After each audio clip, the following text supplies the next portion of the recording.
Connor, man, how are you doing today? I'm good. How you doing? Doing good, bro. It's good to talk to you. I feel honored to sit by wrestling captain. Yes. Peddie Wrestling Varsity Captain. Yep. But yeah, man, excited for today? Yeah, I'm very excited. It's cool. But so, how do you feel about Pottstown yesterday? You know, we just came back. It was quite the event. You did pretty well, placed 7th place. So, tell me, have you spent time reflecting on it? Like, how's that been for you? Yeah, so last night on the bus ride home and on my drive home, I was thinking about it a lot. And I think overall, even the coaches said it was a very positive day. I'm satisfied with the way that I wrestled. I feel like I could have done better, but I think for it being the first competition of the season, I'm not really too upset.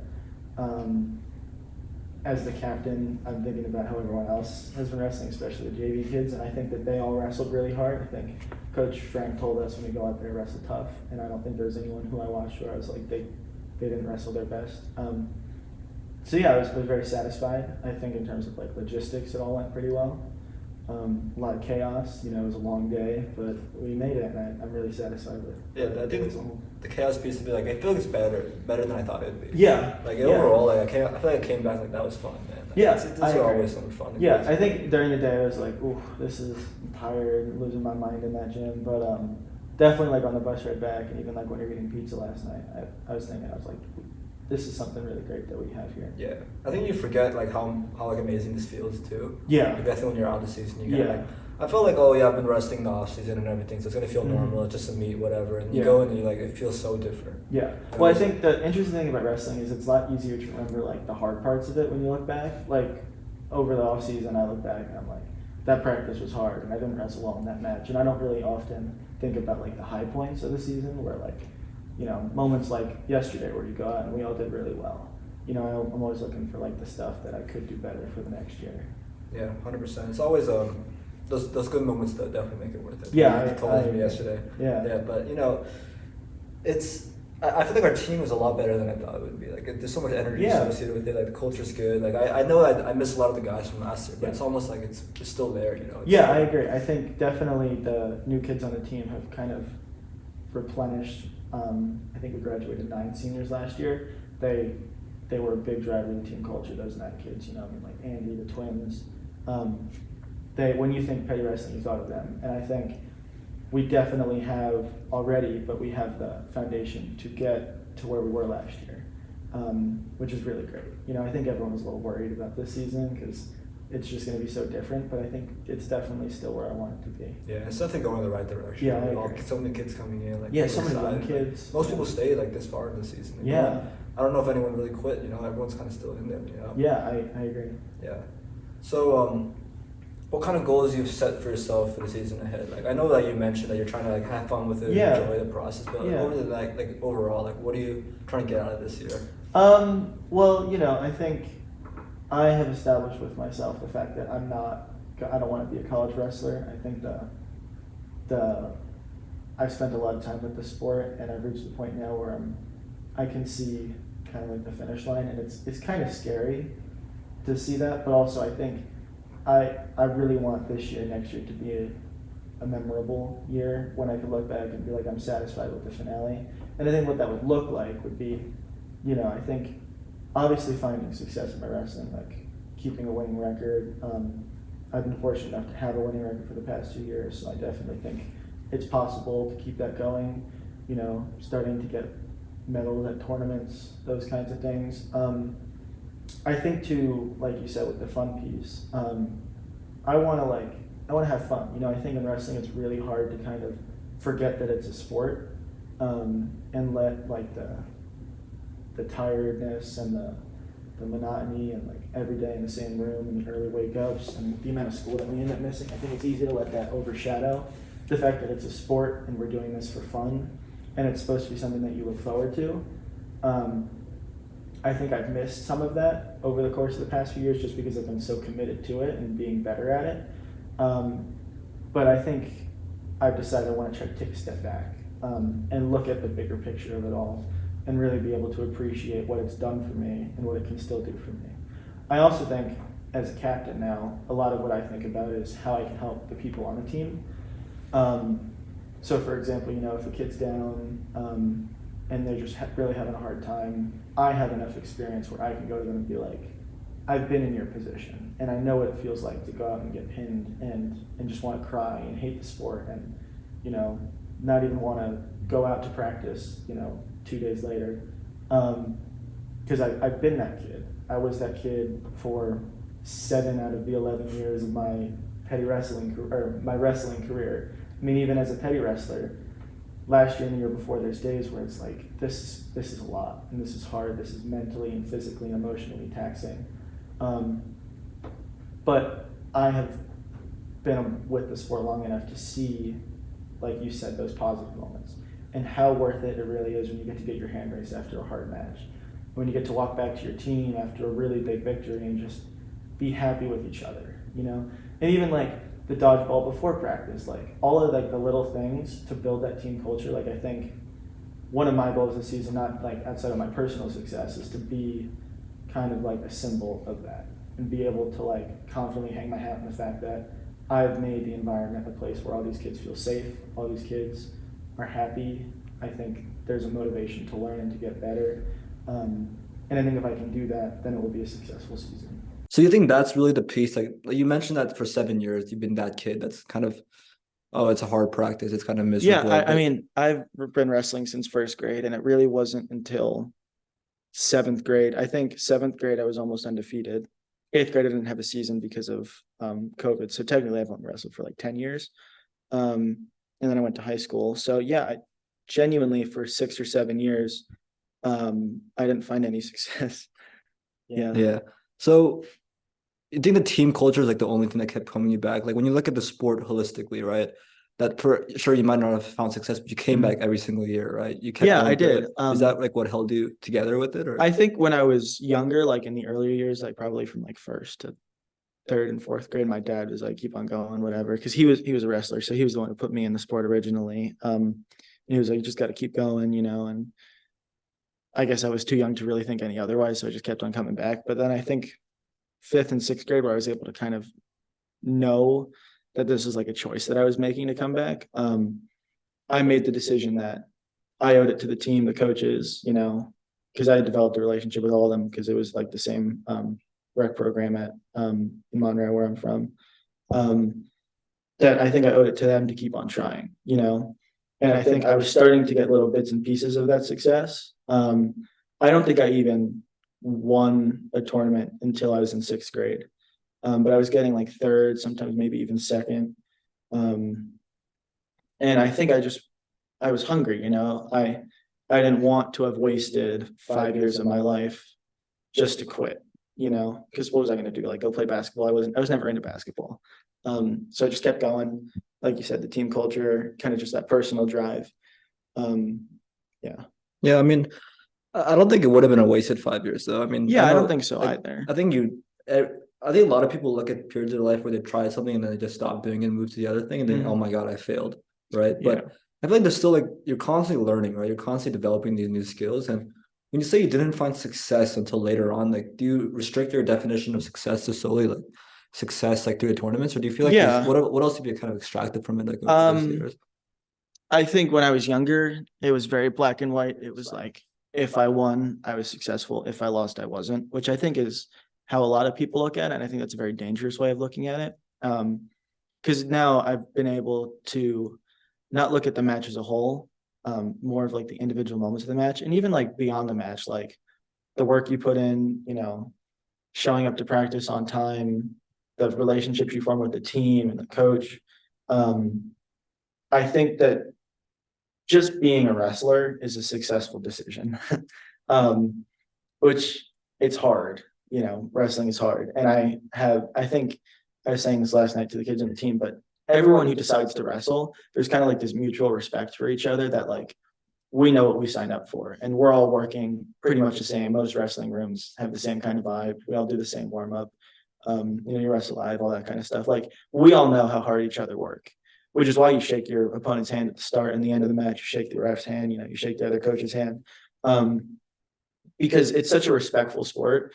You know, I think as someone who's played football, I wouldn't say that there's a lot of respect in football. I think a lot of it is very, not like spiteful, but as a team, it's hard to have respect for your football opponent.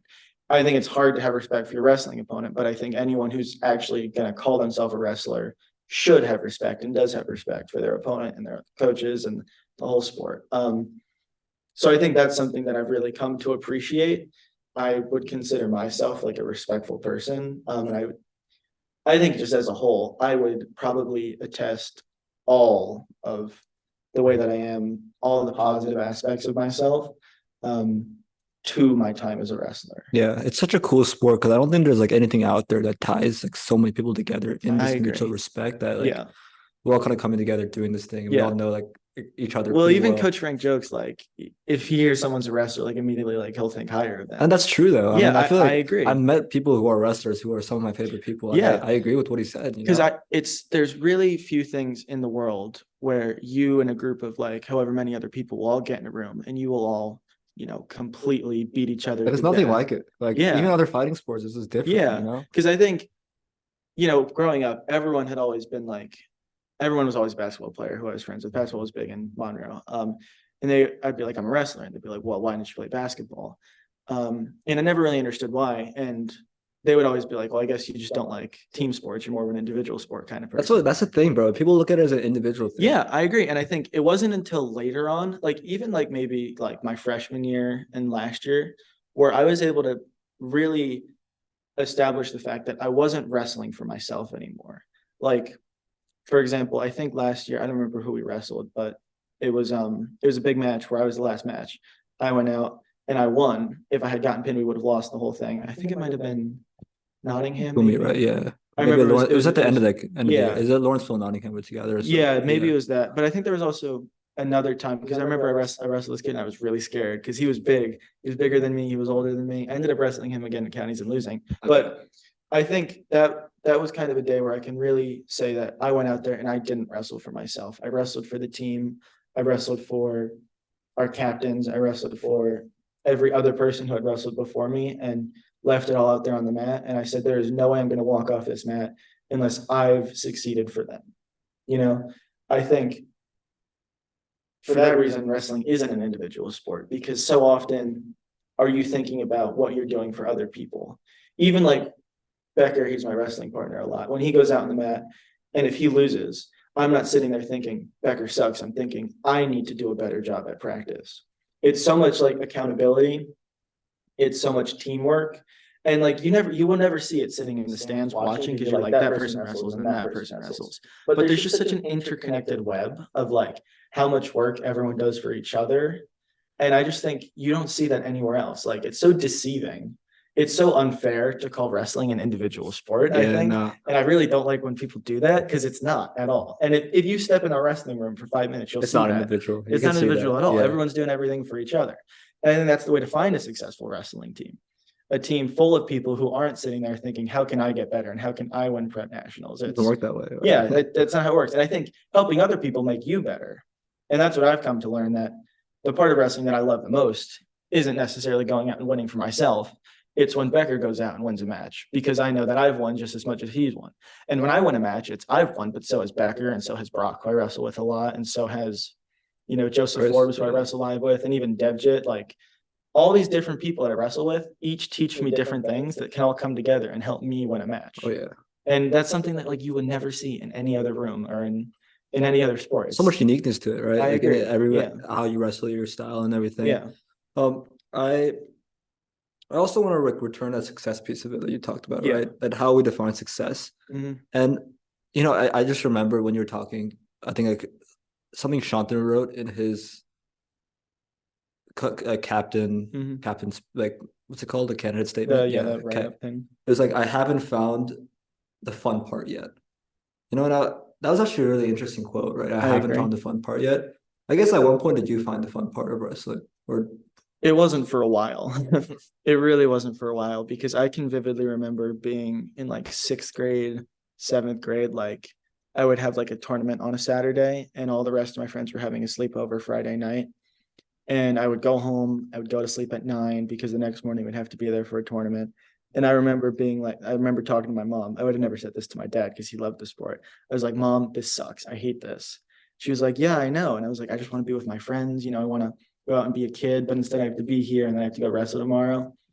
And like, I think it's moments like that I look back to when I have moments like I had yesterday where I went out and I got 2 pins in a row, or even last year when I got those big wins for the team.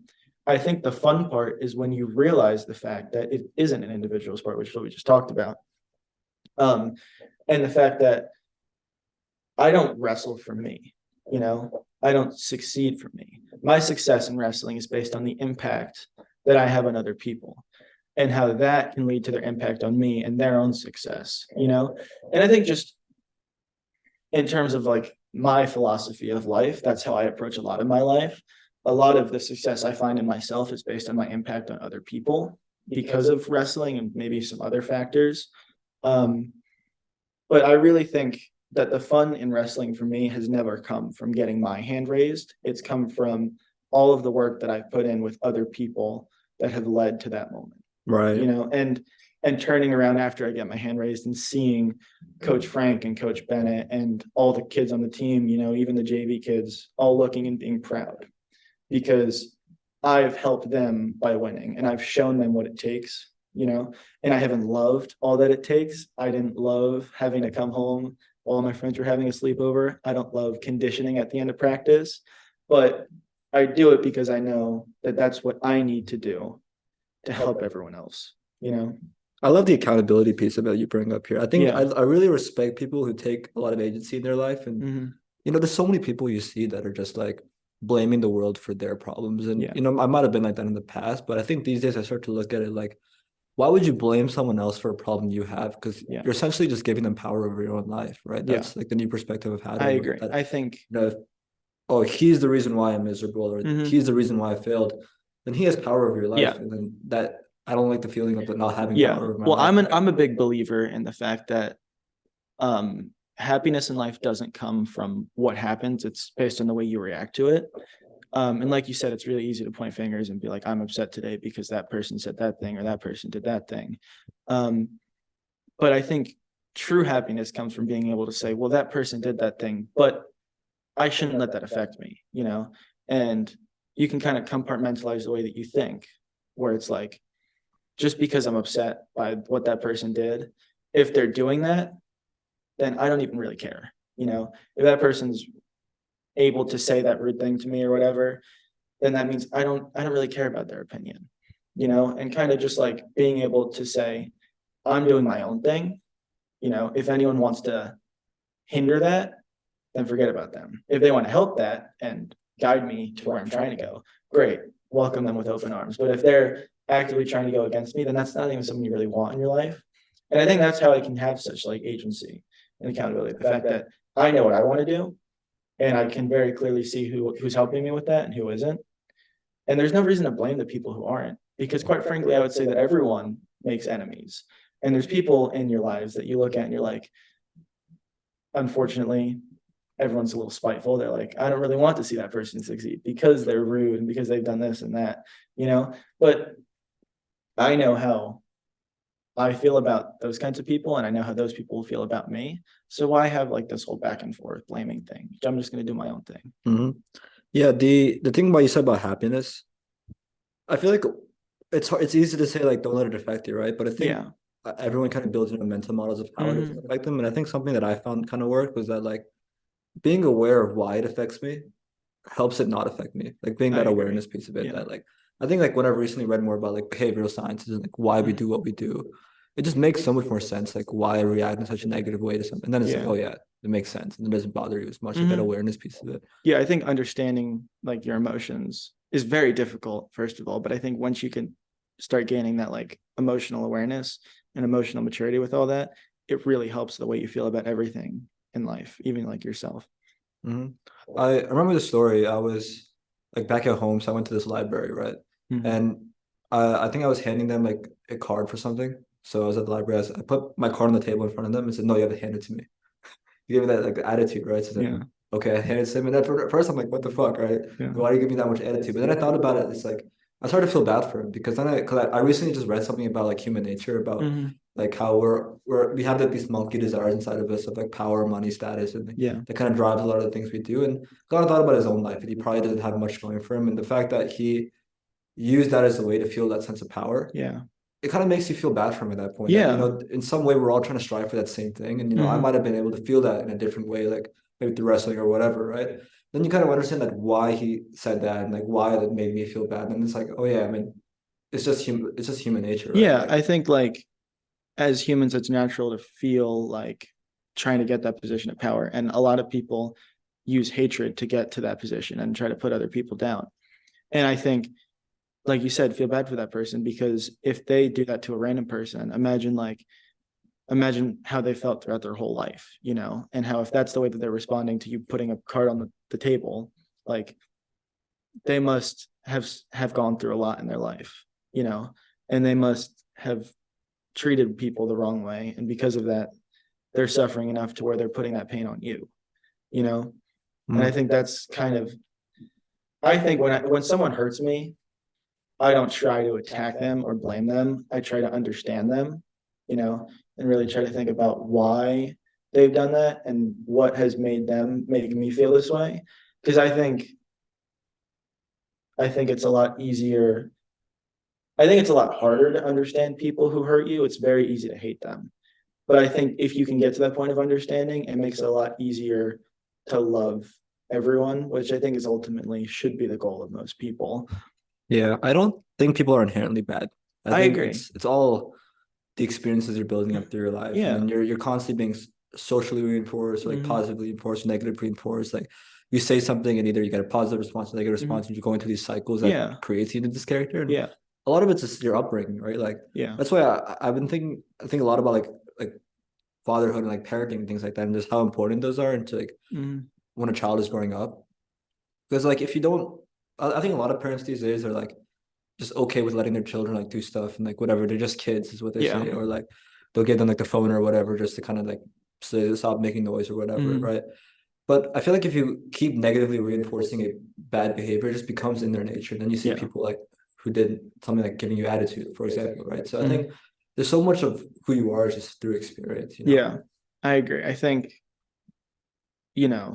for example, with my dad putting me in wrestling, I think through that, and he was my wrestling coach when I was younger, but I've learned like a lot of who I am is because of the lessons that he's taught me through wrestling, but also just like in conversation. Like, the past 2 years, he's driven me to Peddie and back home every day.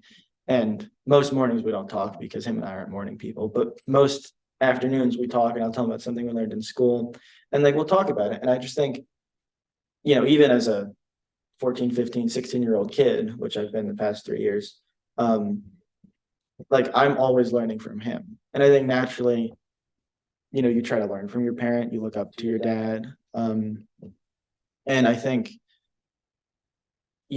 he hasn't had the easiest life. But I really appreciate who he's become. And I think I'm one of the people who can confidently say that I look up to my father. And I think that's something really special that I have. And I'm really proud of that. But I definitely think that's like a lot of who I am is because of that, and I admire the fact that he was able to make me the way that I am.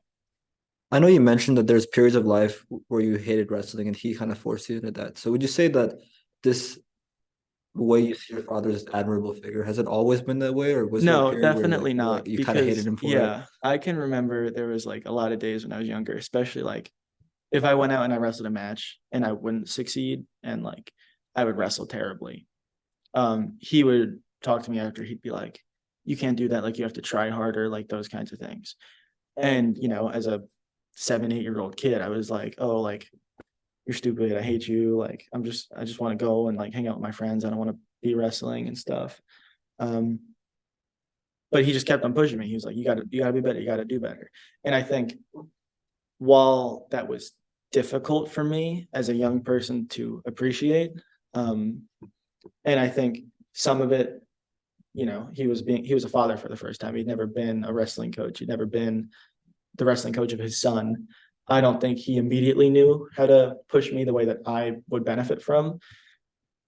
And I think a lot of times there was some resentment I had towards him. Definitely if you had asked me these questions when I was 8 or 9, I would have been like, no, the sport sucks, whatever. But I think as I've grown older, I have such an appreciation for everything that he's taught me because of it. So when you're like, I don't know, this is probably very far ahead. I guess if you ever, I don't know if you ever think about like parenting on your side, right? Yeah. I guess you as a parent, I think you've learned that maybe okay, wrestling sucked at first, but you end up enjoying it at the end, right? Yeah, But yeah. like if you had a child who hated it and they said to you, I don't want to do this, would it be something you force or not? I don't know. It's hard. That's something I've thought about before because my brother, for example, he was always very vocal with how much he hated it. And my dad kept on pushing him to do it. And I think that definitely put some tension in their relationship, like a lot of tension up until now, where my brother's kind of started feeling the way I feel about it. But yeah, I mean, it would be really difficult to see my son go out and lose and then come to me and be like, I hate this. I don't want to do this. Because my initial reaction would be like, yeah, I didn't either. You got to do it, you know? But then again, it's also like, there's a lot of other different things that you can do that aren't wrestling. And I have some good friends who've never wrestled before, you know? So I think I wouldn't be like, you have to do this. Like, this is how you become a successful person. Because there's successful people who haven't wrestled. But I definitely think that there's a certain piece that you gain from wrestling, which we talked about, that you wouldn't gain anywhere else, which I would want my child to have. But also, if he or she was against it, it'd be like, sure, go on and do your own thing. But it would be a little discouraging, I think. Yeah. Because you see that dynamic a lot, like not with wrestling in particular, but parents are like, I want my kid to be like X, you know, and a lot of time it doesn't work out. Like, I want my kid to be just like this. I want my kid just to be like me, and then when they're not just like you, like, oh my God, right? And then they're like outcast or whatever. Yeah. So, which is why, like, when I thought about a similar kind of question, not as specifically, but when I think of, like the kid, if I had kids in the future, right? Rather than me trying to force on them what activities to go in to pursue, I really just want to make sure they have like the good value base, like they kind of whatever they choose to do, they do it as much as possible. And I want them to love what they do. And I want them to, because they love what they do, to just do it as much as possible, right? Yeah. And then as you do it as much as possible, through all the hours and hours, you just essentially get good at it, right? Yeah. And I think a lot of the happiness in life comes through like those activities that you just want to win at, right? Yeah. You know, like for me, between podcast and wrestling, like I got two things that take up the most of my time. And it's fun, you know, it's fun to work on these kind of projects. It's fun to go out and wrestle. And it does make you feel fulfilled if those are the activities you genuinely like and you're doing it for yourself. Yeah. And I think for everyone's different, right? You know, people play instruments in sports or like pursue different things. And I want to make sure they pursue something. Yeah. And I want to make sure they love what they pursue, but do it as much as they can if they do love it. But I think the other benefits of wrestling in particular as a sport, you know, just the idea of training hard, the idea of like what that does to you as a person. I want to still see if we can, even if they choose that I don't want to do it, like athletics as their thing, I think it's still useful to incorporate that into life, right? Because as we talked about last night, you can derive a different success from wrestling than even just your wins, right? I think as I talked about, like for me, the biggest part that I derived from it was the detachment, right? The fact that you can't be like some people, like I don't know if this is exactly me, but I know a lot of people that I've talked about the idea that their mind like works on like 100 cylinders at a time. Like I think Elon Musk mentioned a quote recently where it was like, people think they want to beat me, but they don't actually want to beat me because they don't understand my mental state on a 24/7 basis, right? And I think people like Albert Einstein, I'm sure their mind, the creative people, their mind's in 100 cylinders at a time, which is why I don't think I'm at that scale. But for example, let's say my mind is thinking a lot, just as all of our minds do. If you're wrestling and you're doing something, you can't be thinking about shit if you're something to do right now, right? If someone's in front of you, you're not thinking about shit. It's kind of like a break. It's kind of like a relaxation time. Yeah. And I feel like that's the biggest part I've derived from it because I think I mentioned this in the thing I wrote that it helped me find peace in life, which is like 100% so true. Yeah. I think if I think about all the petty problems I've had growing up, I don't have a lot, but like the here and there, the type of shit that irritated me, the type of shit that like I would emotional states, they all like kind of disappear when I'm wrestling because then I'm so present. I'm so like the thoughts are gone. I think even when I'm like parenting my kids, I hope they can access something like that serves them in that way that kind of frees them from thoughts. Yeah. Well, I think it's really awesome that you could have found that, and especially found that at like a pretty young age. Because you know, there's probably people who are in their 40s and 50s who have just been doing stuff without any passion and just haven't found peace at all in their lives, which is really sad. But I think unfortunately you won't be able to wrestle on a team forever. But I think the fact that you found something like that, where now hopefully next year when you graduate, you'll be able to find a club somewhere and keep on doing that. Like, I think it's awesome.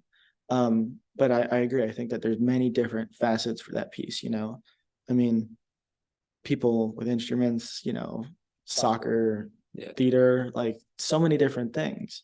I mean, even like there's people who I was friends with growing up who were like Boy Scouts, and they loved that just as much as I loved other things. But I think wrestling is like a very unique thing where you can just turn your brain off and like just focus on something that's so like niche and so like distracting and work so hard in that. And you could really feel good about what you're doing. Like, I think there aren't a lot of aspects in your life, like for school, for example, like there's always something that you could be doing better in school, like getting hundreds on tests, homework and everything. But I think with wrestling, it's just like at the end of the day, if you worked as hard as you could, then you could just hang your hat on that and it's fine. And that's it. There isn't any complications to that. Sure, maybe win or lose, but even just a day of practice, like just go out and do your best and work hard and learn. As opposed to something with school where it's like, even if you try your best and you do that, there's still like you're still falling short of something. Some ideal. Yeah, which I think where I find peace and where I would say most people find their peace is the things that they can do where they can just throw themselves into it and turn off their brain and just be able to 100%, 110% put themselves into something and just be satisfied with that, because I would say with school, I mean, even like socially, like there's so many things that you'll try to do where it's like, I'm good, but I'm not great, or I'm great, but I'm not amazing. And you're just falling short of some mark. And I think with wrestling and the other things that people can find peace in, there is no mark. It's just the goals that you set for yourself, and that's it.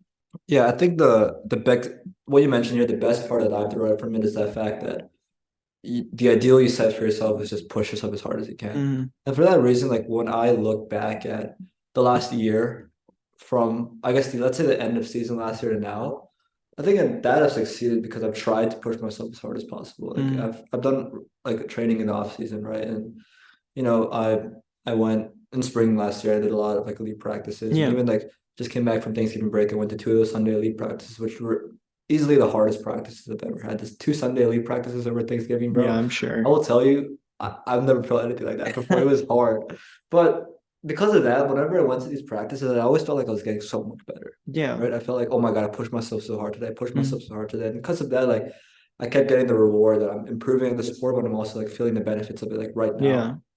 Which is why like when I went yesterday and I wrestled, I felt like I was expecting more. Yeah. But I think, like we were saying before, like wrestling is one of those things where your success isn't based on your wins and losses. I think you can be a really great wrestler and still lose. In fact, when I think of great wrestlers, because I've met a lot of really great wrestlers in my time with wrestling, whether it have been like on my team or I've gone out and I've watched matches and I've looked and I've been like, that doesn't look like a great wrestler, but that does. It isn't the wrestler who goes out and wins every match. Like, sure, it's like they're a great wrestler, they have all the technique. But I think what really defines a great wrestler is a wrestler who can put in all that work, lose, and then put in even more work, and then maybe lose again, and then put in even more work, and then find a win. I think you couldn't watch one match and say that's a good wrestler, because your strength as a wrestler isn't based on how many wins you have. It's based on your ability to lose and come back and win. Like it's like from Rocky, where it's like, it isn't how hard you can hit, it's how hard you can get hit and get back up. I really believe that that's how wrestling works, at least for me, and the way that I look at wrestlers. Like even like from a JV level, like there's kids who go out there and they'll lose, and I think their strength isn't because they're not weak because they lost. They're strong because they'll come back and wrestle on Monday, and then if they lose again, they're strong because they'll come back and wrestle the day after that. But I think I agree, it's very discouraging to go out and lose. But I've always found that the best wrestlers are the wrestlers who cannot be demoralized by it, or be demoralized for a second and then be like, that's it, I just got to work harder. Right. And I got to go to another 6 more elite Sunday practices, and I got to run harder at practice, and I got to stay an extra 30 minutes after, or I got to get in the weight room. Like all those little things that you could be doing better, like you said, you're working your hardest. And I think that means that you've succeeded. Right. But I also think if you want to win, then I have to try my hardest more often, And even when I have the downtime, I'm going to go out and I'm going to do more, because that's how committed I am to this. And that's how you start seeing the wins. Or even like me, I was never the kind of person growing up. I went to club a few times.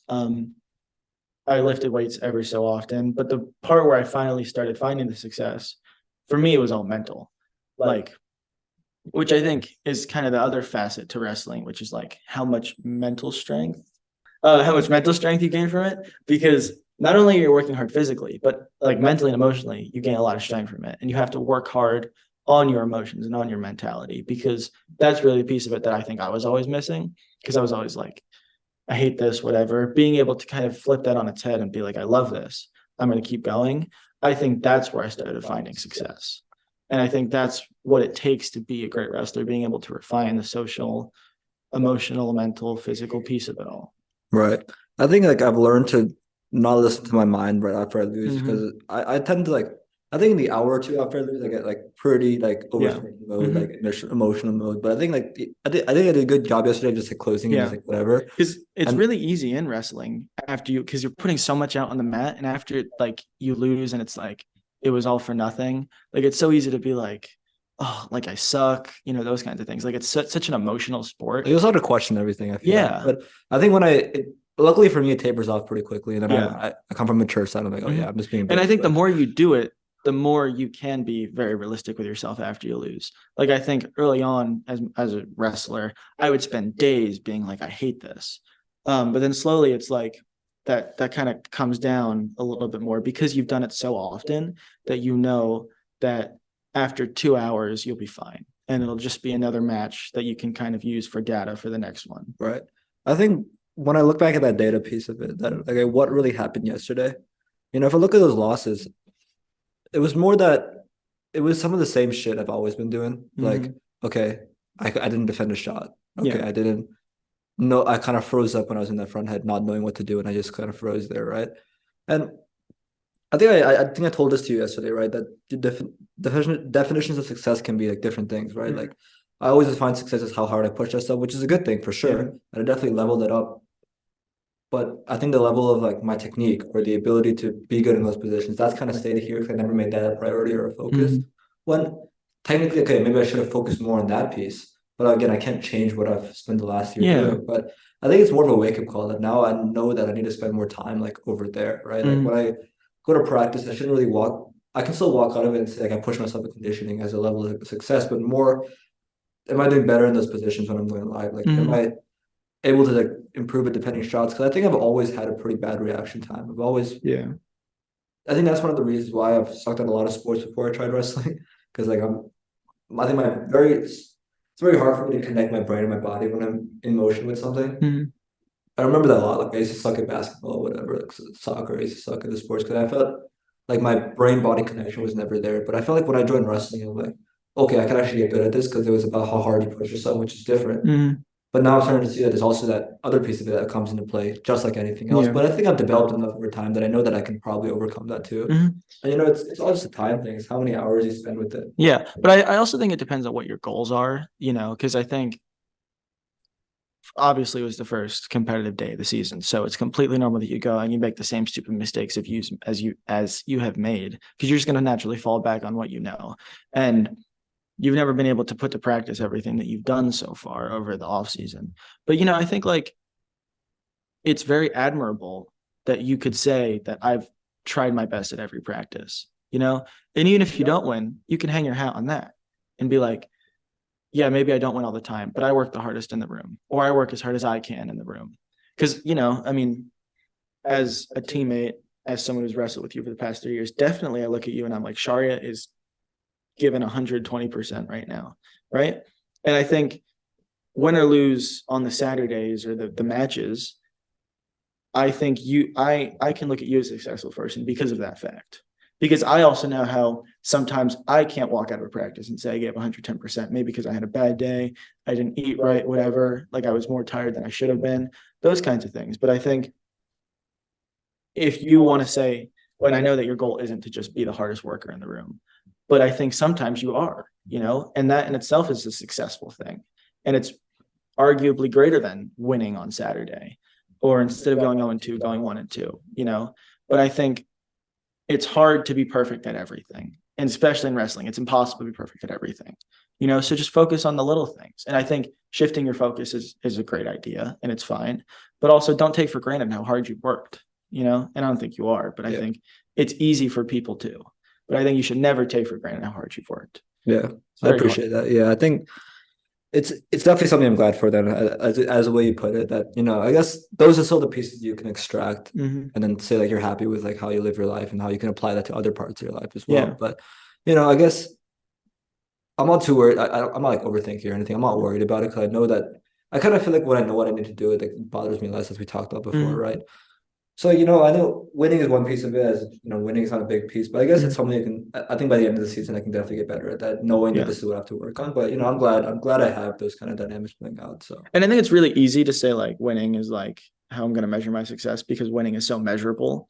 It's like, it's either a tally in one column or tally in the other column. Like, it's really easy to look back at a season and be like for football, for example, this season we were 7-2, right? And you look at that and you'd be like, we had a bad season.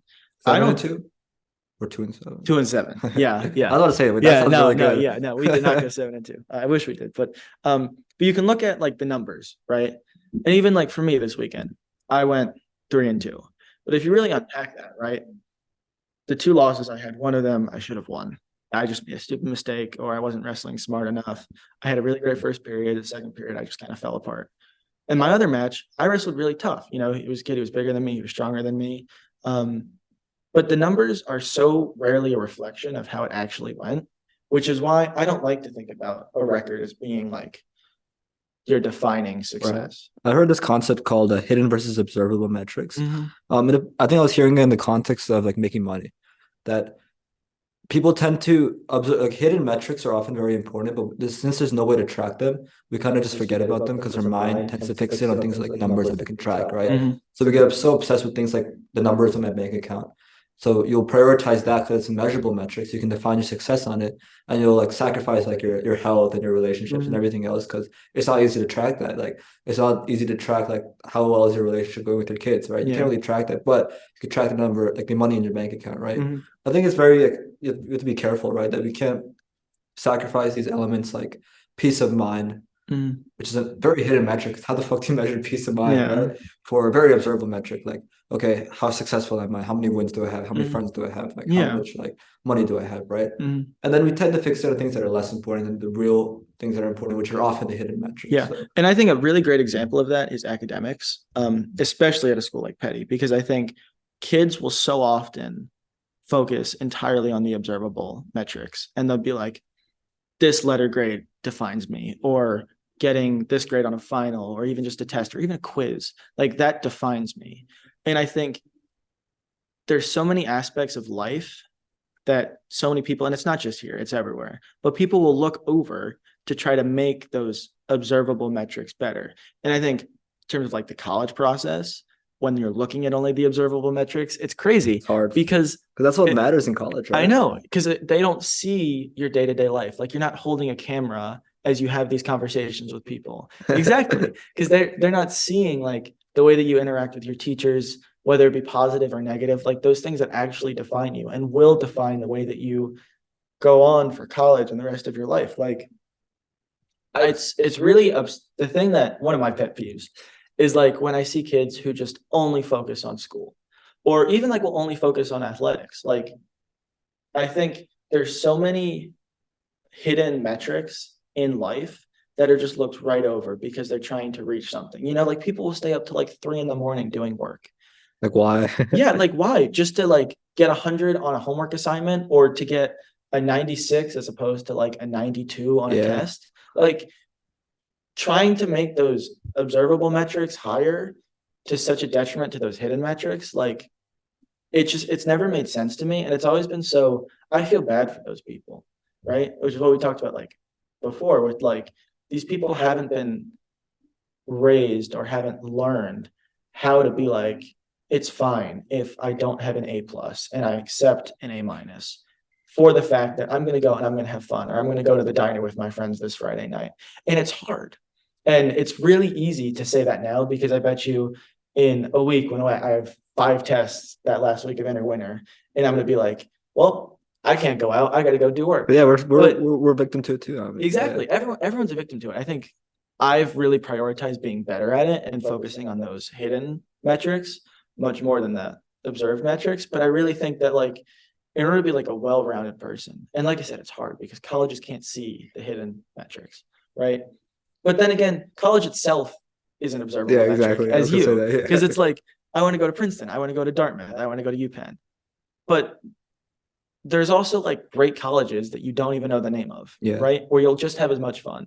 Or maybe you'll go to those really high colleges if you're lucky enough, and you'll hate it there, right? Because you're just hitting those observable metrics, but the hidden metrics are gone. Like people at top schools are depressed. I agree. Yeah. I mean, even here, like this is a top school and people are depressed here.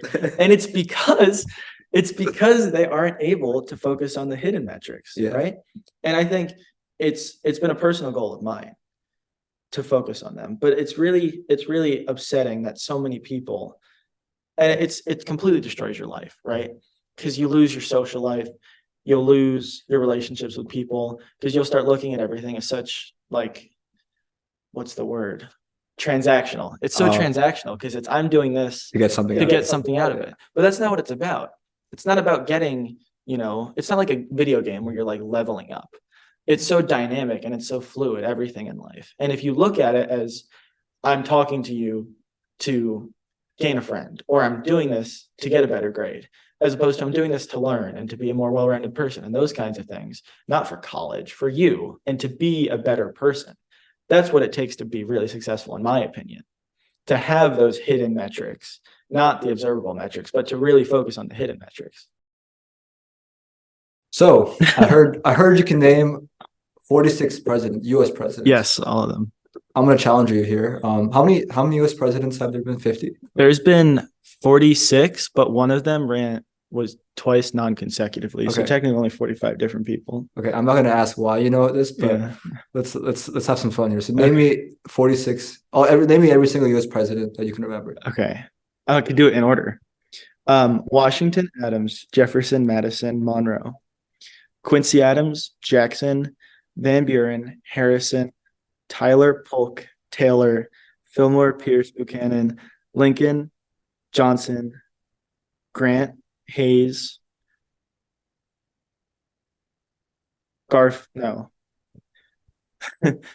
Lincoln, Johnson, Grant, Hayes. Oh, there's one there. I don't know though. And then it goes Arthur, Cleveland, Harrison, Cleveland, McKinley, Roosevelt, Taft, Wilson, Harding, Coolidge, Hoover, and then it's the second Roosevelt, Truman, Eisenhower, Johnson, or Kennedy, Johnson, Nixon, Ford, Carter, Reagan, Bush, Clinton, Bush, Obama, Trump, Biden. I forgot the one I missed. Yeah, you could have made all that shit up and I would have felt for it. Yeah. Okay, how do you know all these presidents? It was like a history class? Over this past summer, I was sick for like a few days, right? Little challenge you gave yourself. And so I'm taking APUSH this year, and I'm good friends with Nash, and he was like, the one thing I wish I had known, he knows all 46 presidents, but he said the one thing that he's really glad that he did know going into APUSH was the fact that he knew all of them in order. Does it help? Like with the because like it kind of like helps you segment. So like this happened, this person's presidency and all of that. So I was like, that would be helpful. And I was sick. And I had just watched all the Planet of the Apes movies because I was sick in my room. And I was like, I might as well try this. And I did it in like a few days. It wasn't that bad. I'm pretty good with memory.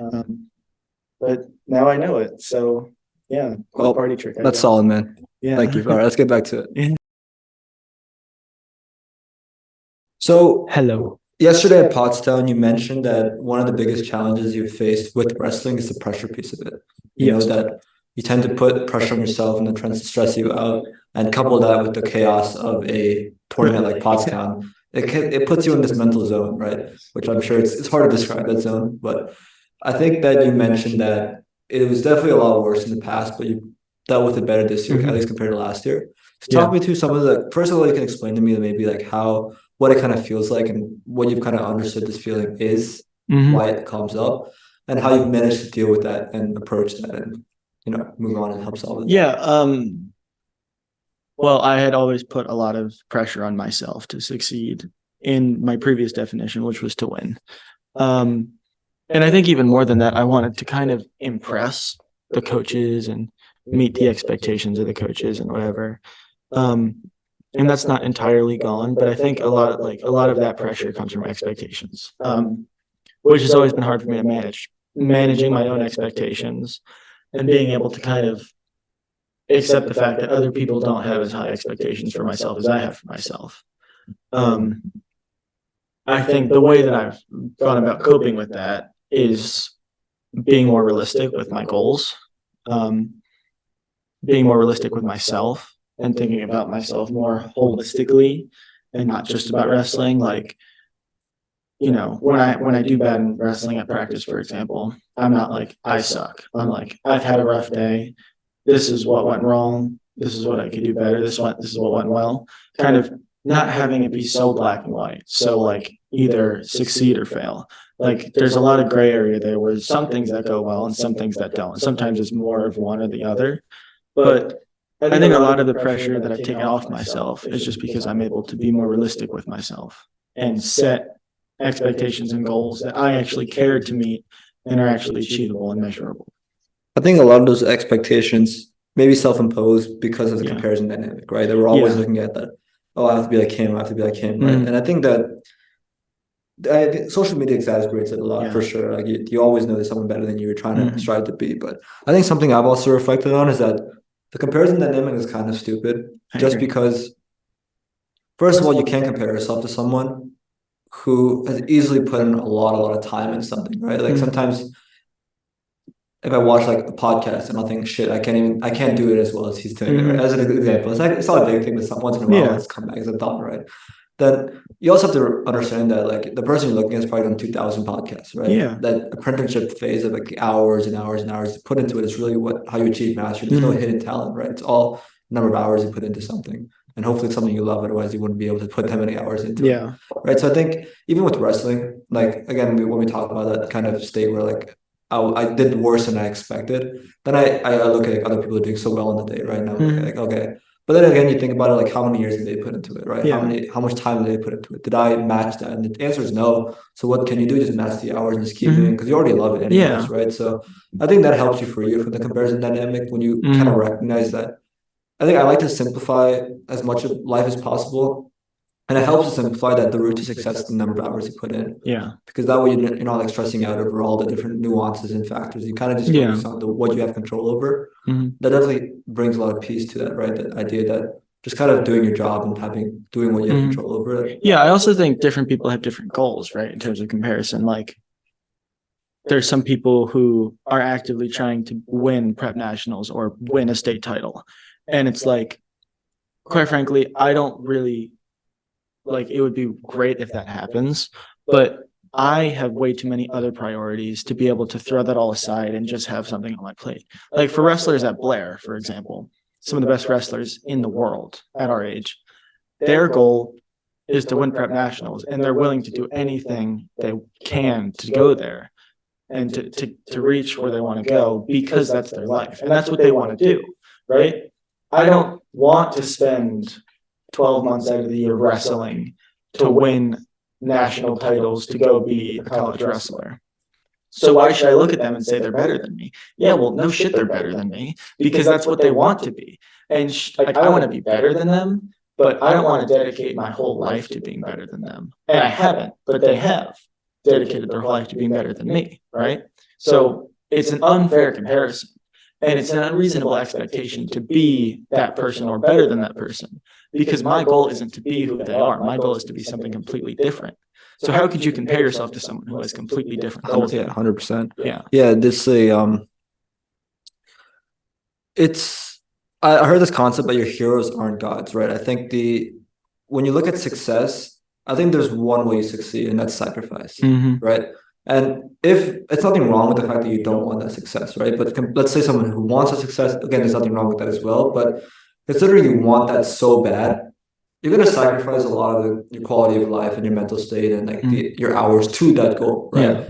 Which is why that the people who you look up to the most, like your heroes or whatever, that have, whether it's like the best wrestler that you look up to, or the best podcaster, or like the best whoever, right? The person with the most money, they might have horrible relationships. They might have horrible mental state, right? You can't. It's an unfair comparison, as you said, right? Because again, you have different goals, and it's about what you're sacrificing for. Yeah. But that helps to free yourself a lot from that dynamic, right? The fact that like you know what you want. You're kind of like I do like things like this, like the podcast I wrestle, for my mental state. Yeah. Right. I do it so that I can feel good and I can feel happy. But then if I sacrifice feeling good and feeling happy for the goal, then I'm kind of not really getting what I wanted out of it in the first place, right? It's like people who try to get money so they have more free time, but then they'll sacrifice their free time for more money, right? As an example, right? You sacrifice the goal of what you're looking for that ideal, but you really have to come back and ask yourself, like, what is the real goal, right? If my goal is to go to bed every night fulfilled, and working on the podcast and wrestling makes me fulfilled, then I should keep doing that and not continue to sacrifice the fulfillment and the peace of mind for success that might not even make me that happy anyways. And I think that's a really strong and fascinating way of thinking about it, because I think your goals shouldn't be like based on fear, which is, I think, what it is for a lot of people. Like, their goal of success is because they're scared to fail, right? Or they want to be a D1 wrestler, they want to win prep nationals, or they want to be the best podcaster because they don't want to fail and they don't want to be the little guy, right?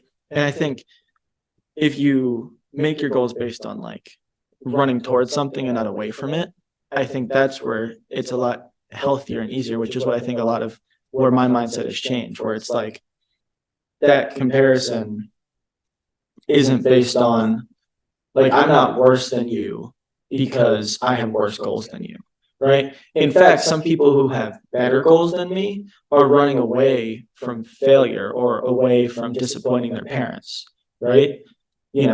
And also I'm better at things that they aren't great at, right? But I think just like as a whole, there's certain goals that I think we all set, which are unrealistic and are based on fear.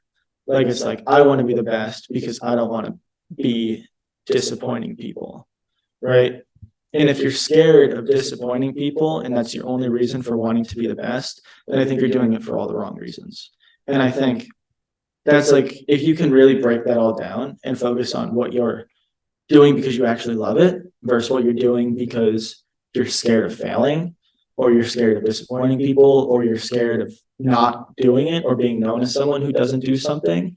And a lot of like the way that everyone else thinks about the way that everyone else thinks about you, and a lot of that like reputation piece of it, if that's why you're doing something, then I think you're doing it for the wrong reason. Right. Which makes it a lot easier to kind of not put pressure on yourself. Because if I'm only winning a match because I want to make my coach happy or make my team happy, right, then I think I'm not doing it for the right reasons, which is kind of, I originally had said I'd do it for them, but I don't do it because I'm running away from their disappointment. I do it because I'm running towards being there for them. Yeah, I see like the two things you bring up here. I think just as much time you spend working towards your goal, you need to spend a pretty good amount of time toward understanding what is your goal, right? Because you mentioned it perfectly. We care more about the reputation than the actual thing we're looking for, right? And it's in our primal nature, right? We're kind of connected to each other in a way that no other species is connected. Yeah. The way that, because our survival depended on it. If you're not accepted by the tribe, you're just like, you're dead. Yeah. You're left behind, which is why so much of our life, so much of what we're striving for is driven by how other people will see us, right? Yeah. You don't want to be a D1 wrestler. You want people to know you're a D1 wrestler, right? Exactly. You don't want to be the number one podcaster. You want other people to see you as the number one. And it's the same thing with college, where it's, you don't want to actually go to a school, like, you don't want to go to an Ivy League school. You just want to be known as the person who went to an Ivy League school. So it's hard to break away from that thing that's so deeply inside of you. Right? Yeah, it's really hard. And I think on a day-to-day basis, it comes forward in so many different ways. Even like socially in conversation with someone, like, it's so easy to be like, well, I just want to be liked by you, and I just want to say something that's going to make you think better of me, or even like at practice, for example, working hard. You don't work hard because you want to be you don't work hard because you want to be known as the hardest worker in the room. You work hard because you want to be the hardest worker in the room. Right. And I think if you can try to be something and not be known as something, then it will become a lot easier to achieve that goal, right? But I agree. I think it's really hard to stay away from the reputation side of it all.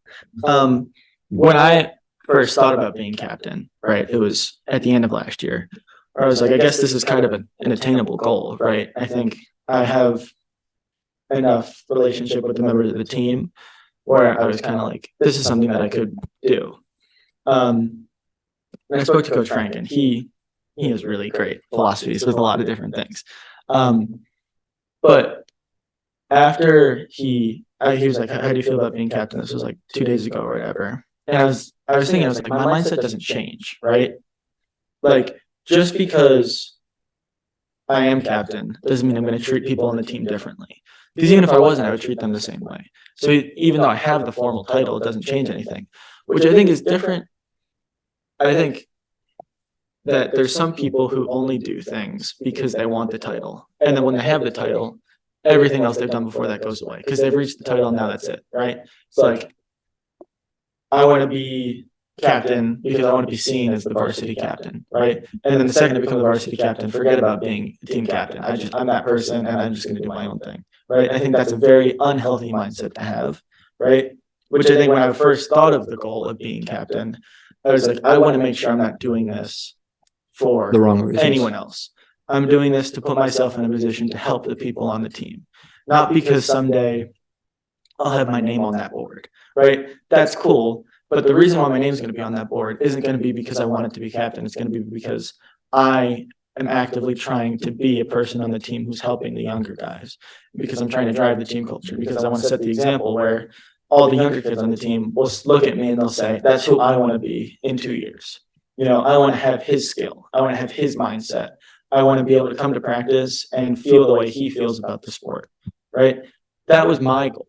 My goal wasn't to be seen as a captain or to be known as a captain, right? Like, I could care less if, you know, Peddie Flock DMs me, it's like, how'd the wrestling match go? Like, did you guys win, whatever? Like, that's just like all the extra stuff on top of the fact that the only reason why it really matters is because now people will naturally look at me and I don't have to get their attention, you know?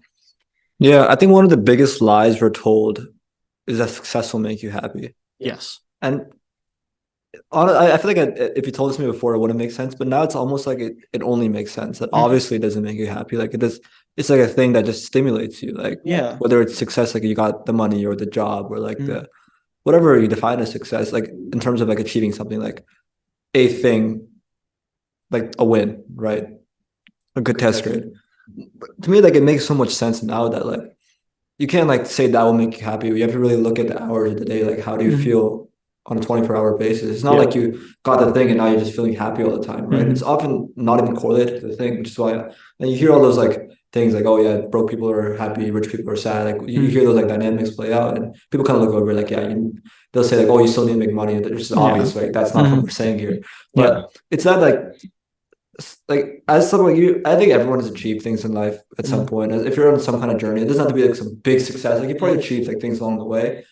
And you get used to them very quick. Yeah. And I think back, like with the whole reputation thing, if your success is based on your reputation and based on the way that other people will see your success, then you won't be happy, because you'll always be striving for something and you'll never truly be successful, because even, you know, the president of the United States or the most rich person in the world, they're criticized by everyone, right? Or there are so many successful people, like big doctors, big lawyers, who make millions of dollars every year, and they will never smile, right? And it's because they've worked based on the success that everyone else has told them to achieve, right? It's like, I want to be a millionaire because I want to be able to be seen as a millionaire, or because this person said that's what it takes to be successful. But I think the happiest people are the people who have formed their own definitions of success based on their life experience. And I think it's a very rare thing that you see nowadays where people can actually form their own, like, idea of success. Even like with college, I think it's a really great example. Everyone's like, I want to go to the school because that's where everyone goes who's smart, right? All the greatest minds have gone to Princeton or whatever. But people who can pave their own path and say, this is how I'm going to be successful, this is how I'm going to plant my feet in the sand and be a person. When you achieve that, of course you'll be happy because you did it for yourself. You didn't do it for anyone else. Yeah, that's why I love to sometimes read stories about masters who've kind of mastered this art of paving your own path as well. Mhm. And I think we don't really read a lot about like a lot of, some people do. I don't read a lot about like autobiographies, things like that. But I recently read like a story from Albert Einstein, right? A little bit into his life. It was very short, but it's more that he kind of like was a pretty shitty student. You know, he didn't do well. And then he kind of learned very on that he hated the whole academic process of like learning in this way, and it's very like structured method, and he hated it. He just completely ran away from it. It's like, I'm not, well, most of the mathematicians or scientists of his time might have been trying to just be seen successful through the lens of others. He's like, I don't give a fuck about any of this. I'm going to do my own thing. And he's seen as a failure for a long time, because all he would do is like, he had a pretty like low level job, but he would spend all of his time like on his own thought problems. And he spent 10 years thinking about this one problem, and it ended up being like the relativity thing that changed the whole way we look at everything, right? And you can tell it in him, he's fulfilled, right? Because all the hours of the day, he's doing what he loves. And he created his own definition of success. And it's very clear, because obviously everyone sees him as someone who was different and who was doing something differently, right? It's obvious that he wasn't looking for like others' reputation, right? And I think if we can incorporate that into our own life, that, you know, people who just kind of go on autopilot and just follow the social norms and fulfill the social norms are often very unhappy. Yeah, and I think, I mean, I'm young, right? I'm 16 years old, and I have no idea what the world looks like outside of high school, right? But I think based on what I've seen, a fair assessment is that the world is lacking so much passion, right? And that so much of what people do lacks all love, lacks all real desire for what they're doing. Like, they're just doing it to do it, right? And even like you see that at Peddie, you see that in most high schools, where it's just monotonous and it's do this, do that, just make these small steps that people are telling you to take. And there's very little opportunity to pave your own path, right? But I think as a whole, the most successful people in my eyes, and the most happy people, are the people who, like you said, are able to stray away from the status quo and be like, well, this is what I want to do, right? And this is what I'm passionate about. And even if being this means I won't get as much money, I will still do it, and I'll love it, and I'll have a nice, happy family who I'll raise the way that I want to raise. And that is where my definition of success is in. Not in the being a doctor or a lawyer who is so stressed about everything that they do and is just trying to make enough money to reach like that number, right? That person's entire life is consumed by work that they don't love, as opposed to someone whose half of their life is work that they love, and the other half is everything else that they love. And that's what it takes to be a successful, happy person, someone who can have a life outside of your reputation, right? And the amount of money that you get, right? I think I would so much rather be someone who makes less money with a happy family than someone whose entire life is consumed by stress and hatred for what I do, who's a millionaire. Right. Yeah, it's sad that there's a lack of passion. Yeah. Right. And I think it's just from birth, you're never like really taught these kind of concepts, right? I think it's something people learn over time. I don't think anyone's came to me and told me that you should try to like, I mean, I guess there's that idea that follow your dreams, but what doesn't really mean anything, right? Because then you said, oh, but you have to do this thing first. Yeah. There's always a promise for tomorrow that kind of, I think a lot of people grow up thinking that you have to do well in school. If you work hard now, you'll be happy later. If you work hard now, you'll be happy later. You got to go through this whole process with that belief that, okay, I'll do schoolwork because then when I have the money, then I can do what I want. And okay, I'm in college now. And okay, now I'm spending 40 hours a week in this job I hate. And oh, I'm dead now. Yeah, exactly. Right? But I think it's a very like negative way to look at it, but I do have hope, because I do think a lot of people do figure it out. I was actually talking about this on Frank's podcast, but I do believe everyone figures it out. Yeah. And I do think that in some way we find that thing that brings us purpose, right? I think for some people, when they have their family, like even if they're working a job that's kind of getting them by, that's kind of hard, they're driven by the fact that they have kids at home, and that kind of brings them that fulfillment. Yeah, well, I think that an unpassionate life is not a sustainable one, right? So even the people who work themselves to death, right, and spend hours and hours and miss those relationships with their family, it is so taxing on them that eventually they'll have to get away from it, right? Which is why eventually they'll be able to get to somewhere where they're passionate and they're happy. But unfortunately, I think it's much later for some people than it is for others. But I agree that I think everyone gets there at some point. And I think that as a parent, I think instead of trying to set the life path up for our kids, we can really lean into their primal desires. I think I heard about this concept recently that so much of like Like, by the way, I think we were all very unique individuals, right? From the wiring of our brain, to, even on a genetic level, beyond genetics, even experience-wise, right? But let's look at the genetic piece of it. You're so unique genetically that when you're a child, you'll display very unique interests in different ways. And I'm reading this book called Mastery, and it breaks down like all of like the masters of history, right? Like from Mozart to Einstein, that's what I was talking about. Like it has like 50 people in there. And this common pattern that whenever they were young, in some way, they displayed an interest for the thing that they went on to pursue. Like for example, Leonardo da Vinci. Like there was no concept of like art for like kids at the time. Like some people who went to a college with a lot of money were able to pursue that, but he would sneak into his dad's office, get a piece of paper, and like be drawing and go in the woods and start drawing, right? Something that no one did because no one understood the concept of it because no one had papers and stuff like that. He would do it just because there's something inside of it that just guided him there, like some guiding force that led him there, and that ended up being his vocation, right? You know, even with people like Michael Faraday, like when he was growing up, like when he was kind of broke growing up, like his whole family and everything. But when he'd go to the library, he would be so obsessed with like books about electricity because for some reason it excited him so much. It made him question everything around him, like how does this world work? And that ended up being he became one of the most renowned physicists of all time, right?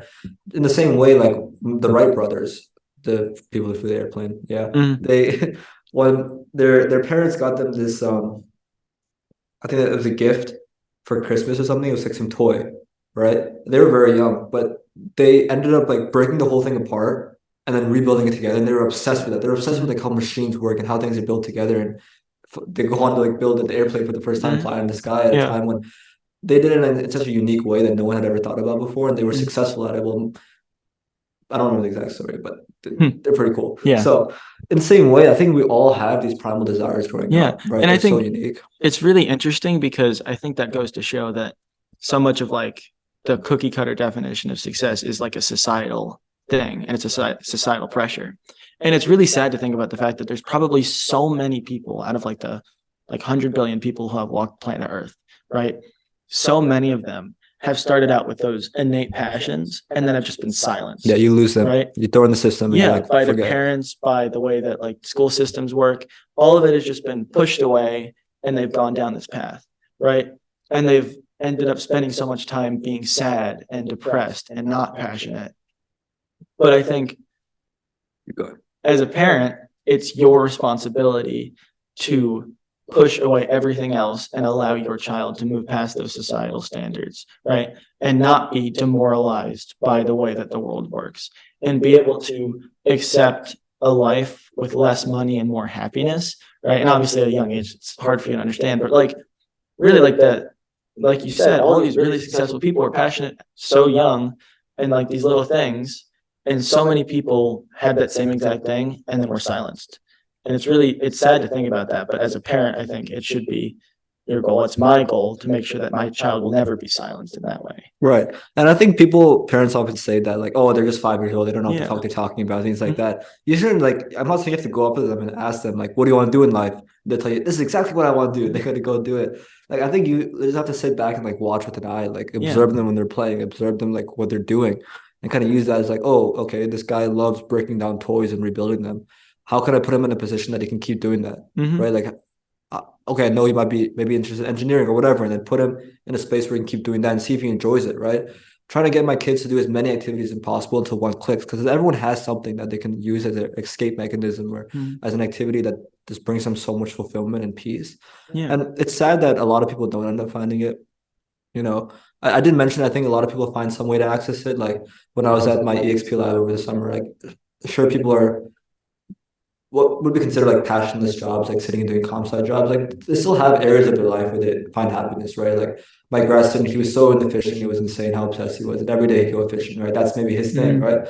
Another girl in the lab, like she was obsessed with the outdoors. So she'd go hiking like every weekend. So I think everyone finds some activity. I hope that everyone around who has a lack of passion, I think it just comes from just trying new things, you know, just well, I mean, quite frankly, you have to find something. Otherwise you'll just be stuck. And like, that's not a way of living, you know, to have a desk job where like you do the same thing over and over again and nothing else. Like those people will always go and look for something that they can at least find a little bit of happiness in to get away from it all. Right. And I think that comes in a lot of different forms. And it seems like for you that came with wrestling, right? Obviously, we're not working 9 to 5s or whatever, but Peddie in its own way is its own little stressful environment where it's hard to find ways to relax. And I think any small little thing that you could do like this or, wrestling, or I think for me, a lot of that is like social stuff or like going out for dinner or whatever, like those little things to really just take your mind away from it all and find reasons to be happy and reasons to still have faith in humanity. I think it's really beautiful how that can help you be successful in things that you aren't passionate about. But I will say at the same time, while I 100% agree with that, I think recently I've learned that sometimes those restrictions can make it even better, like those roadblocks, right? Mm-hmm. That, for example, I always thought that, okay, what's my ideal day? Like, what are the things I love? This is like one of the things I love the most, right? Working on these projects. Mm-hmm. I love wrestling. I love being with people I love. I like to hike and be in the outdoors. And I thought, oh my God, if I didn't have the stupid school shit, I would just do that all day, every day, right? Mm-hmm. Oh, it's perfect life where I do that all day. And you know what? I kind of did that at some points, right? Like over Thanksgiving. That's what I did every day. And it's fun.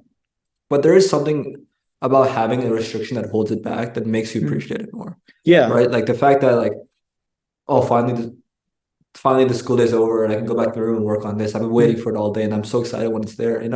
I think I'm still happy that I have those restrictions. And I think you shouldn't use this as a way to just be like, oh, come on, I have this thing I have to do. Well, you don't want to end up in a passionless job and that's all you do. I think it's okay to have some form of restriction holding you back. That, in terms of my wrestling career, I spent more than half of it not having any passion for it, and it was that thing where I would be in school and I'd be like, I don't want to go to wrestling practice, or I don't want to go to the wrestling match or the tournament over the weekend, right? But through how restricting it was, I learned how awesome it was, which is where I am now. I'm glad it worked out though. Right? Yeah, but like I think because I was able to look elsewhere and find those other points of passion, I was able to then look back at wrestling and find more passion in that. Which I think goes to your point where it's like the way that you feel about things is very dynamic, right? And one day you'll really love wrestling and another day you'll hate it. And one day you'll really love podcasting and then another day you'll be like, oh, I don't want to do this right now. But I think you have to allow yourself the freedom to feel different ways about the same things as time goes along. Yeah. Which I think is why like we can kind of, I think we're both words aren't working. Hold on. I think like passion is so fluid and it's so based on just the way that you're feeling of the day and why you can do something you're not passionate about. And that's fine if you do something you're passionate about and then they could switch, I think a lot of those moments were like, oh, I love podcasting. Oh my God, I hate it today. Mm-hmm. Right? I love wrestling. Oh, today sucks. Right? Yeah. I think those are I don't think we should use those as like the days we should really analyze our whole life and everything and start overthinking shit. Because I think those moments are like just emotional moments. Like you're just cycling through emotions. And right? I think, like you said, the good moments can't exist without those moments, right? Because you can't love something forever. There has to be roadblocks and there has to be moments where you're like, oh, this sucks. I don't want to do this anymore. Because then when you find success in that, you'll be like, I got through that, I lost that day so that I could win today. Or I got pinned when he did a half Nelson so that now I can learn how to defend a half Nelson, right? Like being able to learn from the losses and the moments of frustration is so deeply ingrained in all of our lives. And I think some people are so demoralized by failure, which is something that I am, I'm demoralized by failure. And that's something that I've been through, with wrestling, school, even like socially, like having like issues with people, those kinds of things. Like that's something that is hard to get past. But I think if you can kind of take a more big picture look at it and be like, yeah, but you know what? I'm going to go through this again and I'm going to do better the next time, right? And be able to gain something and learn from your losses. Because I mean, that's all that wrestling is, right? No one is a state champion in their first year of wrestling, right? Because you have to lose before you can win. And it's the same exact way in life. And that's why wrestling is training for the rest of your life, right? Because in life, you will lose so many more times than you will win. And even if you win, you'll lose again. And you'll lose for even longer if you started out winning, because then you'll end up being all cocky and whatever. But you need to fail in life, right? You cannot be happy in life if you haven't failed. It's all relative. Exactly. It's all relative. And I think you need to fail in your definitions of success to form new definitions of success, to find happiness in that. But I'm a really big believer in the fact that you need to cry and you need to be upset and you need to be disappointed. And people adjust their expectations a lot. And people often try to lower their expectations to try and not be disappointed. And I've never been a big fan of that idea, right? Because I wouldn't be as happy as I am with wrestling now if I hadn't struggled with it so much when I was younger. And even in the past few years where I felt a lot of pressure and I've been able to adjust the way I feel about that. I needed to be hurt and I needed to be upset in order to get where I am today, you know? And I think people are so scared of that. People are so scared of taking that step and getting shot down, right? Or falling over. But you need to fail in life. Like it's impossible to not, first of all. But you need to accept failure with open arms. And it's hard. It's really hard. But I think if you can do that, you're stronger because of it. And that's something that I always try to live by. And it's like I said, it's hard, you know, because so often I'll fail a test. I mean, I don't really like fail tests, but so often I'll do worse than I did, or I'll go out and I'll lose a match and I'll be like, this sucks. I hate this. I need to be better.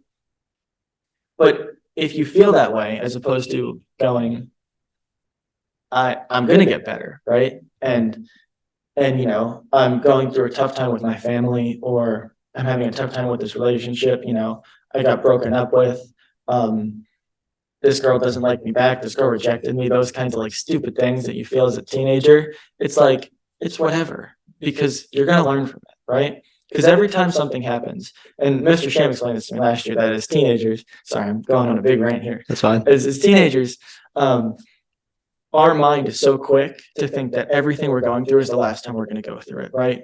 You find love and it ends and you're like, I'll never find love again. Or you win something and you're like, it'll never happen again. Because you don't have that experience yet to know that things happen again in life. And things need to stop happening before they can happen again, you know?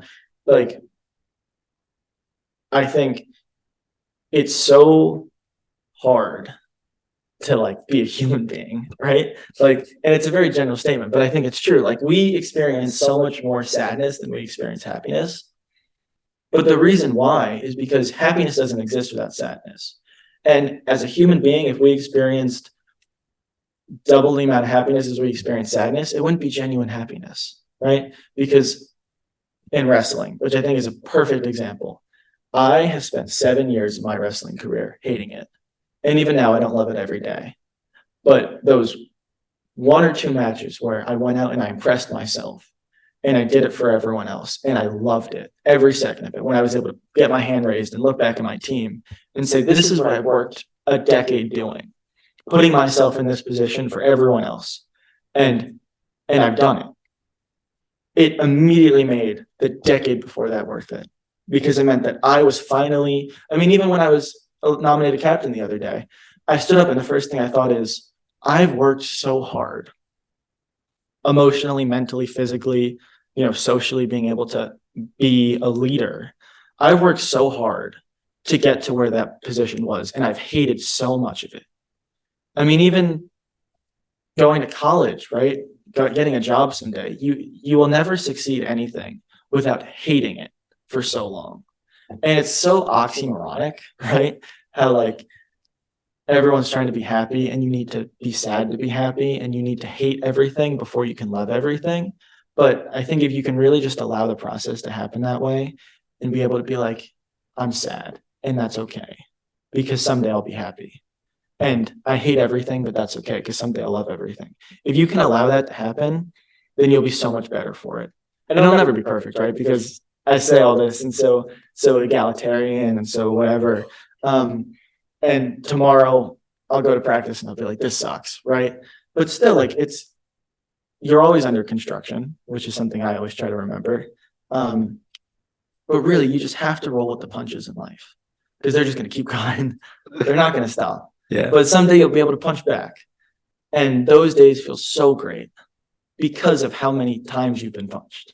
Yeah, it's amazing, dude. It's also why I don't understand regret as a concept. Yeah. Like, people say, oh, like even like people who are happy, they'll kind of look back. I wish that didn't happen to me, or I wish that period didn't happen, or they'll look back and be like, yeah, that sucked. I wish it didn't happen. But like it's all building, like the construction piece. Like you're constantly like, getting there. Right? You're constantly like those hard moments build you to who you are right now. And if you love yourself right now, you better be grateful for all those people and all the people who said shit to you. You better be grateful for them as well, because they're part of the reason that you are who you are right now. Yeah, my cousin once told me, things don't happen to you; they happen for you. And I think it's just such a funny thing because like it's exactly that. It's like I'm not hurting right now.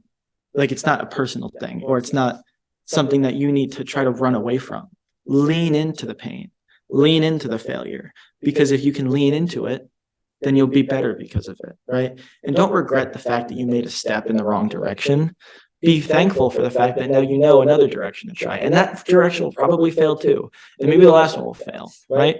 You know, you got to have plan A, B, C, whatever, all the way down to Z, and maybe even farther than that, because you need to be able to plan. If plan A fails, then if plan B succeeds, it'll feel even better. And if that fails, then plan C will feel even better than that. And it's like, you shouldn't regret anything that you ever do, right? Because it's all a part of who you are. And humans are just a conglomeration of all the experience that they've ever been through, right? So why would you say, oh, why did I do that? Like you said before, I thought I wasted 5 years of my life wrestling if I was going to quit. I wouldn't, right? Because I'd still learn from it. And even if I quit, I would go and do something that I would learn from as well. Like, anytime doing anything is never wasted. And I think that's something that if you can hold on to, it's a lot easier to feel good about yourself and about the stuff that you're doing. Yeah. I think that reminded me of something like when my dad was, I think we were all talking like as a family one time in the car or something. And we were talking about like parenting, I think. And he said that he said he's pretty happy with how he like raised me or whatever. But he said if there's one thing I would change, I wouldn't have let you play video games when you were growing up.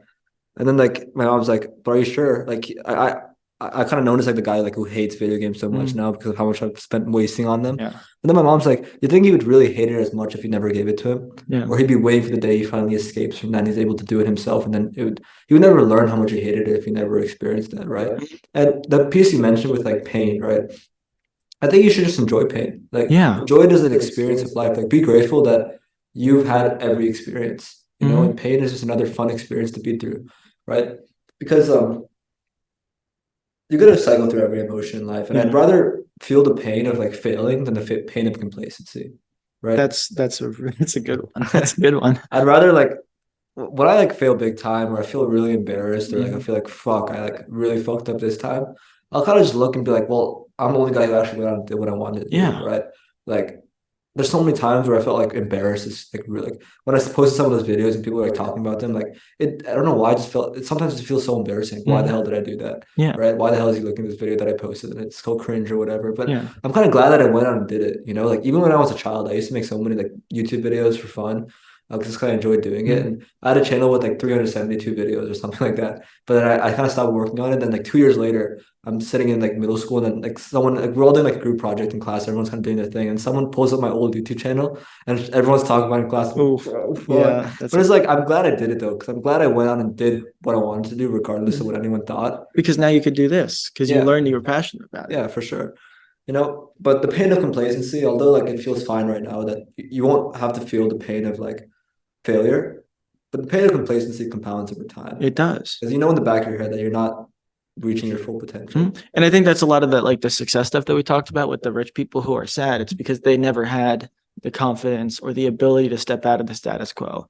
Say, I don't care if you guys are upset with me because I'm going to go paint in the woods or whatever. Like, this is what I want to do, right?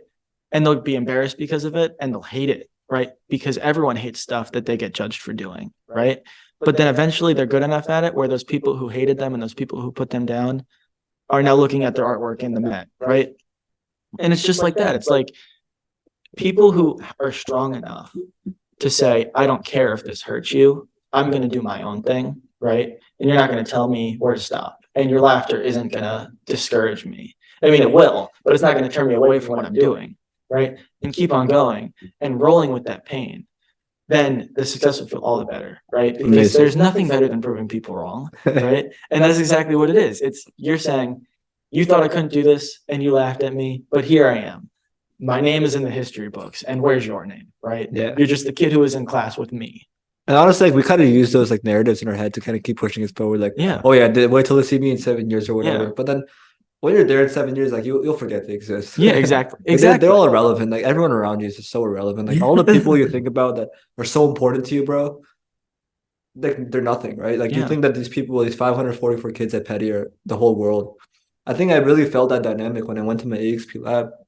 Because then like I go there and it's like this whole other world in New Hampshire. And I meet so many new people there and I talk to so many new people. And I come back and I'm like, shit, I forgot this is how shit was over here. Yeah. You're like, shit around you is irrelevant, bro. This world is Yeah. huge. There's so many people in this world that like all your problems, like the ones that you spend so much time thinking about, like they're nothing. Mhm. It's just you just need a perspective change. Yeah. I think because the world is so big and because there's so many people and it's so much bigger than this campus, like as someone who, like I said, I try to really understand people.